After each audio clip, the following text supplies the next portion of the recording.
Praise the Lord. இன்னைக்கு கர்த்தர் ஒவ்வொருவரையும், ஒருத்தரை மாத்திரம் இல்ல, கர்த்தருடைய இரத்தத்தினால கழுவப்பட்ட எல்லா பிள்ளைகளையும் கர்த்தர் பிரதான ஆசாரியனாக கர்த்தர் தேர்ந்தெடுத்திருக்கிறார். உங்களுக்கு ஒரு ஊழியத்தை வைத்திருக்கிறார். உங்களுக்கு ஒரு தேவ திட்டத்தை வைத்திருக்கிறார். இதை நீ சுமந்து கொண்டிருக்கிறாய் அல்லவா? நீயும் கர்த்தருடைய உடன்படிக்கை பெட்டியை அனுதினமும் சுமந்து கொண்டு நிற்கிறாய். மூன்றாவது, அந்த மன்னா அந்த உடன்படிக்கை பெட்டிக்குள்ளாக இருக்குது. சாட்சி, கர்த்தர் செய்த அற்புதம் உண்டல்லவா, அந்த அற்புதத்தினுடைய அடையாளமாக, அந்த சாட்சியாக அந்த மன்னா அந்த உடன்படிக்கை பெட்டிக்குள்ள இருக்குது.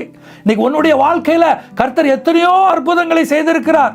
அதெல்லாம் நீ சுமந்து கொண்டிருக்கிறாய் அனுதினமும். கர்த்தர் எனக்கு இந்த காரியத்தில் ஒரு அற்புதம் செஞ்சாருப்பா, கர்த்தர் என்னுடைய வியாதியை நீக்கினாருப்பா, கர்த்தர் என் குடும்பத்துக்கு நல்ல ஆசீர்வாதமான இந்த காரியத்தை செய்தாருப்பா. இப்படி நிறைய சாட்சிகளை உன்னுடைய வாழ்க்கையில சுமந்து நிற்கிற, ஒரு உடன்படிக்கை பெட்டியை சுமந்து நிற்கிற ஒரு தேவ பிள்ளையாக நீ நின்று கொண்டிருக்க.